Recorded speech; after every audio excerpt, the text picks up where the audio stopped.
मित्रों,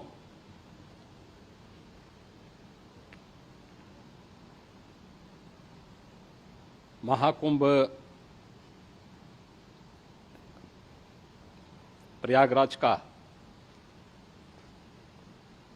आज मौनी अमावस्या का मुख्य स्नान है और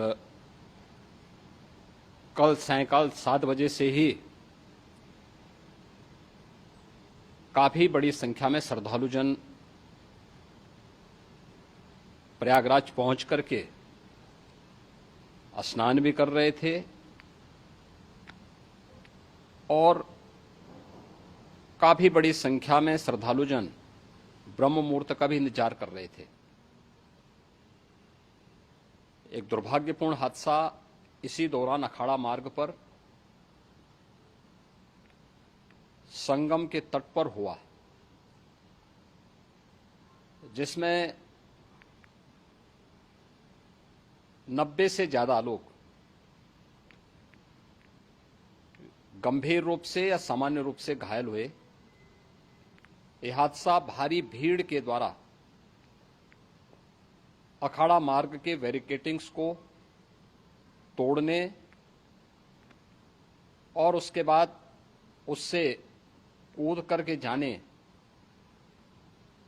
के कारण वहां पर हुआ है, जिसमें 30 के आसपास लोगों की दुखद मृत्यु हुई है। 36 घायलों का प्रयागराज में उपचार चल रहा है। शेष घायलों को उनके परिवार के सदस्य लेकर के चले गए हैं। घटना दुखद है, मर्माहत करने वाला है।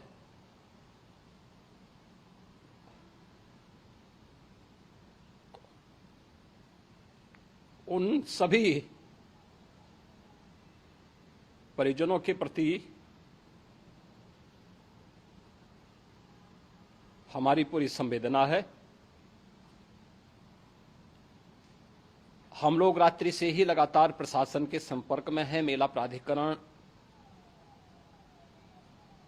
पुलिस प्रशासन, एनडीआरएफ, एसडीआरएफ,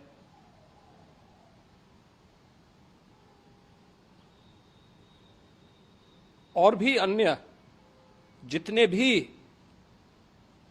व्यवस्थाएं हो सकती थी उन सबको वहां पर तैनात किया गया है। परिणाम उसी का है कि हादसे के कुछ ही देर के बाद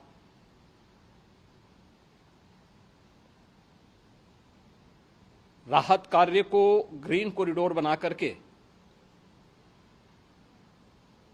प्रशासन ने, पुलिस ने, एनडीआरएफ और एसडीआरएफ के स्वयंसेवकों ने सभी लोगों को हॉस्पिटल तक पहुंचाने का काम किया है। लेकिन दुर्भाग्य से इस दौरान ये मौतें हुई हैं।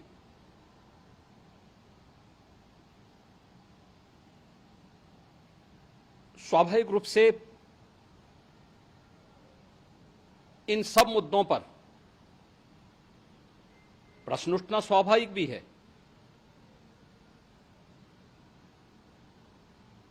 उपचार के बाद बहुत सारे लोग अपने परिवारजनों के साथ जा चुके हैं, उनके परिवार के लोग ले जा चुके हैं। जो बाकी बच्चे हैं उनका उपचार चल रहा है। उपचार के सारे इंतजाम वहां किए गए हैं।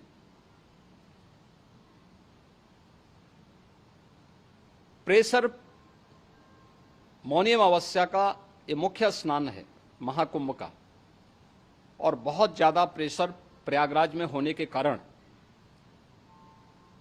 सभी प्रकार के मार्ग भी चौक थे।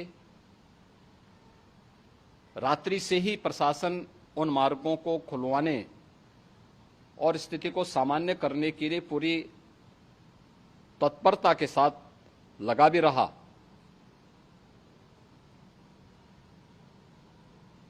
ये सभी घटनाओं के बाद, ये जो हादसा हुआ है, इस हादसा के बाद वहां पर अखाड़ों ने जो आज अमृत स्नान ब्रह्म मुहूर्त में 4 बजे से प्रारंभ होना था। मेला प्राधिकरण के अनुरोध पर उन्होंने स्थगित किया था। अपराह्न में अमृत स्नान प्रारंभ हुआ, जिसमें सभी अखाड़ों ने और अन्य जो सहयोगी संस्थाएं हैं उन लोगों ने इसमें भाग लिया। सभी पूज्य आचार्य महामंडलेश्वर भी इस अमृत स्नान में भागीदार बने। प्रयागराज में आज 8 करोड़ से अधिक लोगों का, श्रद्धालुओं का दबाव था। यद्यपि अगल बगल के जनपदों में मिर्जापुर, भदोई, प्रतापगढ़, फतेहपुर, कौशाम्बी, इन सभी जनपदों में भी होर्डिंग एरिया बना करके काफी बड़े पैमाने पर श्रद्धालुओं जनों को रोका गया था, जिन्हें अमृत स्नान संपन्न होने के बाद, जब सभी अखाड़े स्नान संपन्न कर चुके हैं, उसके बाद अब वहां से रिलीज किया गया है। इतना भारी दबाव ये पहली बार वहां पर देखने को मिला था, और जिसके बारे में हम लोगों ने पूरे इंतजाम करने के प्रयास भी किए गए थे। रेलवे स्टेशनों पर, चाहे वह झूसी हो, चाहे वह प्रयागराज सिटी हो, प्रयागराज हो, फाफामऊ हो, उन सभी पर लगातार दबाव बना रहा। रेलवे ने भी इस दौरान वहां के दबाव को ध्यान में रखते हुए मेला स्पेशल चलाई। रूटीन और मेला स्पेशल को मिलाकर के लगभग 300 से अधिक ट्रेन रेलवे के द्वारा अब तक चलाई जा चुकी हैं, और जिससे श्रद्धालु जनों को उनके गंतव्य तक पहुंचाया जा सके। उत्तर प्रदेश परिवहन निगम ने भी अपनी 8000 से अधिक बसेज श्रद्धालु जनों को उनके गंतव्य तक पहुंचाने के लिए लगाया हुआ है, और जिससे उन सबको सुरक्षित उनके घरों तक पहुंचाया जा सके। दिन भर स्मूथली, बहुत ही सुगमता के साथ पूरा स्नान इसके बाद हुआ है, जिसमें पूज्य शंकराचार्य, आचार्य महामंडलेश्वर, वरिष्ठ संतजन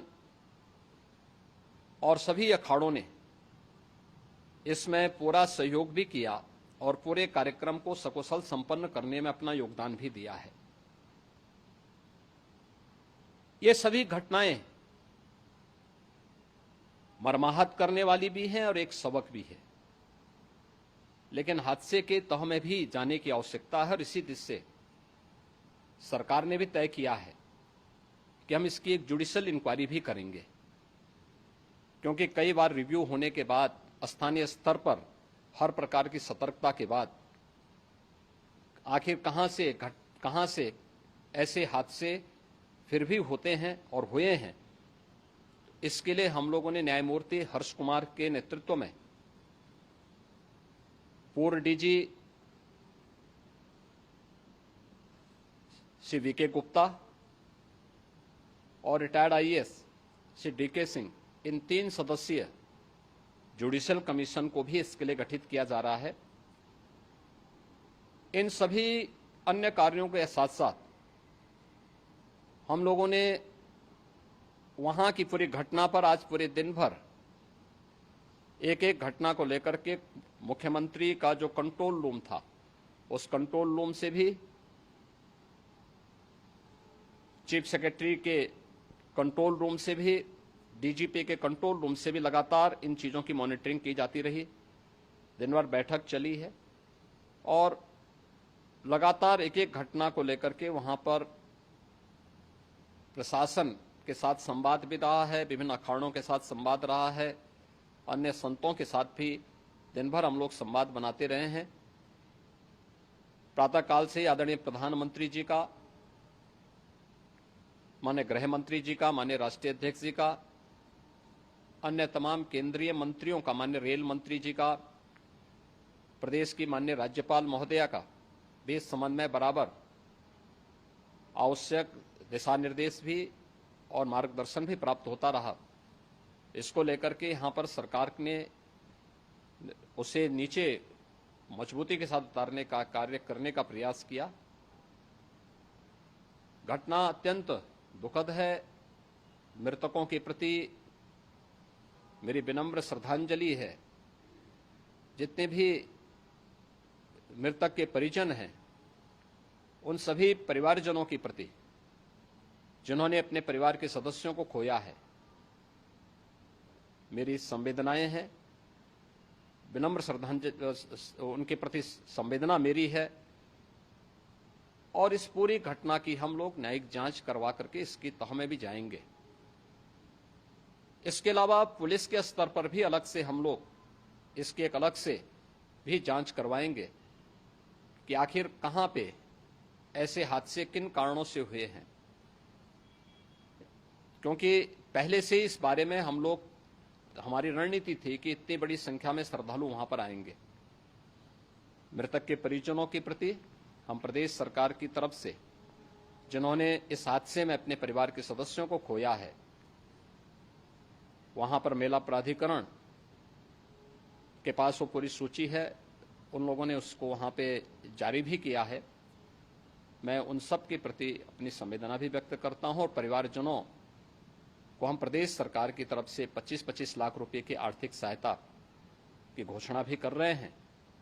और न्यायिक आयोग इस पूरे मामले को देख करके एक समय सीमा के अंदर राज्य सरकार को अपनी रिपोर्ट देगा और इसमें आने वाले समय में या आने वाले स्नान के लिए भी हम और कैसे व्यवस्था को और सुदृढ़ किया जा सकता है, इसके बारे में भी कल मुख्य सचिव और डीजीपी स्वयं एक बार प्रयागराज जाकर के उन सभी मुद्दों को देखेंगे। आवश्यकता पड़ती है तो फिर इसमें, यद्यपि आज प्रदेश सरकार के तमाम वरिष्ठ अधिकारियों को हम लोगों ने अलग अलग स्थानों पर वहां लगाया गया था और वे सभी पूरी तत्परता के साथ, प्रमुख सचिव नगर विकास वहीं थे, पीडब्ल्यूडी के प्रमुख सचिव भी वहीं पे थे, पावर कारपोरेशन के चेयरमैन भी वहीं पे मौजूद थे, जिन एक एक मुद्दों पर वहां पर वे लोग लगातार निगाह रखे हुए थे। लेकिन दुर्भाग्यपूर्ण घटना और ये मर्माहत करने वाली घटना है। मैं सभी उन पुण्य आत्माओं के प्रति अपनी विनम्र श्रद्धांजलि भी अर्पित करता हूं।